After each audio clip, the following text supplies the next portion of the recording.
yani asu yenni dawo da ita ni asabsi be dawo da ita ni asabsi be nin kalpe ni nyay mun jabul chauffeur do abe bu kunu nyaaje chauffeur bu la auto ko bine faseto mun je chauffeur bu sama sa jasu Allahu akbar comme so futuri ngolom faseto mun keta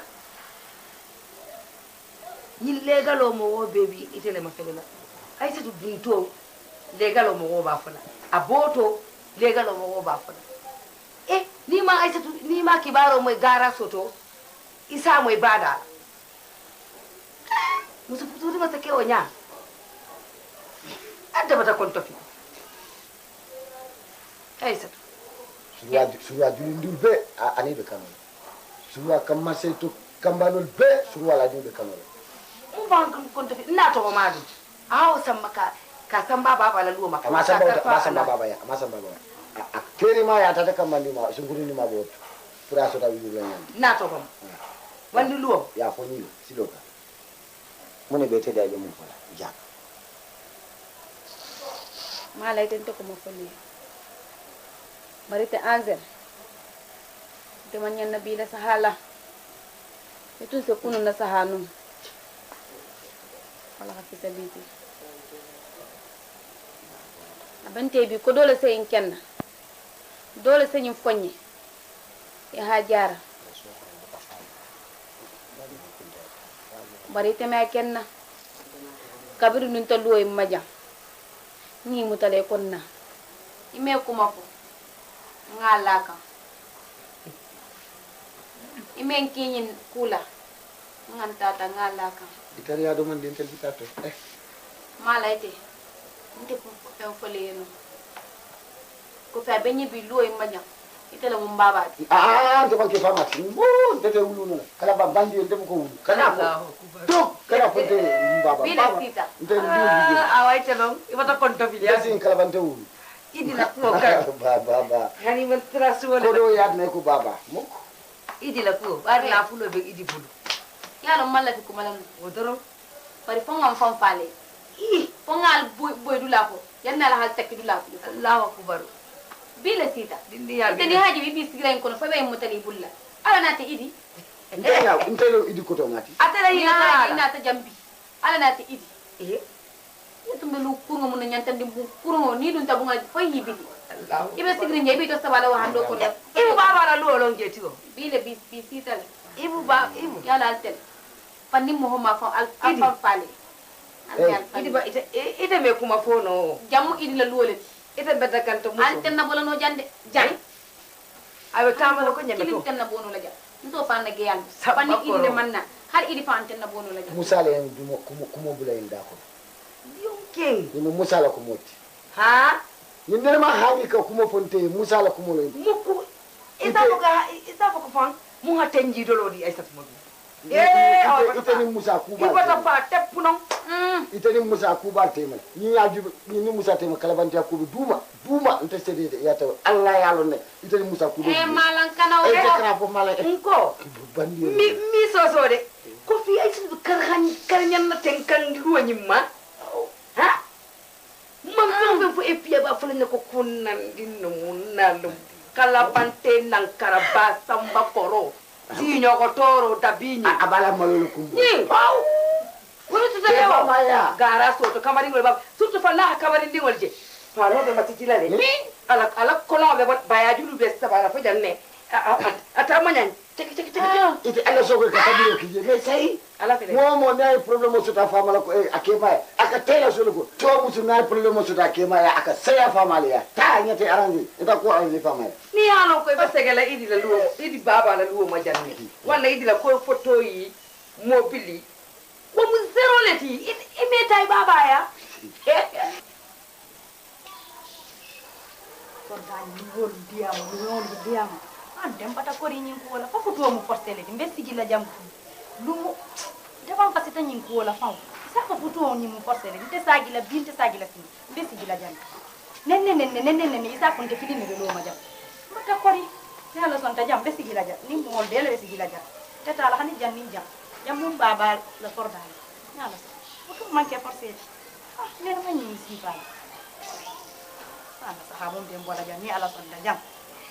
anene mun keta momi fonyo ne bulla jan depuis so wonda be kengala jam muno na ko yidi min tatara lo ko no la yarele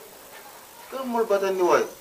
ite be jom bolo mbi tele mayte mo mol batani la yalo mum ite ye fan dalindi ni demu itata le ki tente bulu ka way ye bul kamin to bi ibe ngosi la walla ngi gosi ite ime malu d'accord qu'est-ce que c'est ça mais ray to nyambe wala folié ite ye ray to non pardon ko fala be anglais kan o fala o pa no na ko ya te tatara ko ibe ngosi la walla ngi gosi bi won ngosi kiti mala ite man ko fa on de so bi du ko fon ko to way momi fonyo ni nol bulla du ba le albari ko pardon te sino wala ben du kare tambite si nata hera silon donne la ba ñi wato be ngi téléphoné nga kilaki imanna awani hanji jan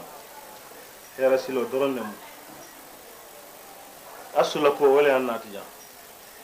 asbaji asubaji mbare ndingo ba bi intele solo balla lumi nal solo be non ha alna tele fo hantara ni haje ente nata jambi ba muso e ko muso futuri ngese munyale anu ngalon ko asumu dinni walde bari mo munyalale mu amunyatale ni ko amunyatale ngalon min bebe tambla en so kono yo itele mu janke bati fen de la jambi isafu malane hadada fen tiyata jambi ni so kono yimbi e ba fay tel hatinya baytele mu jan alfati bi ni haje astu nte ngasu lon bira de nani ngalon na ngaji golon ne fana ko min belata ka ngalon ne awan natale yalon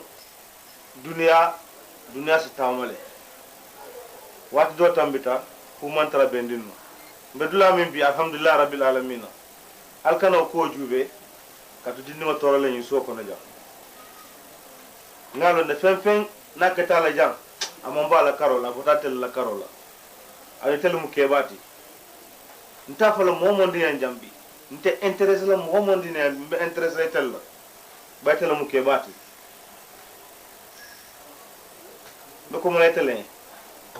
yalla mo wulo di yalla ma falo di yalla mo go sita anu mo nanta mo di yalla Allah taala lungo minna alhalana wolungo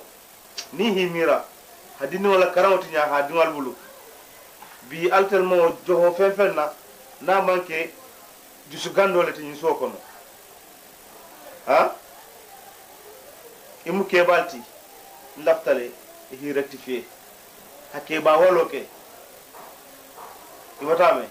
ni hanji ja wala hanti nati ja anu ngeti nyaminte mu ke ba setano lati iwatame inyabi wulenya don imu setano mbatu ha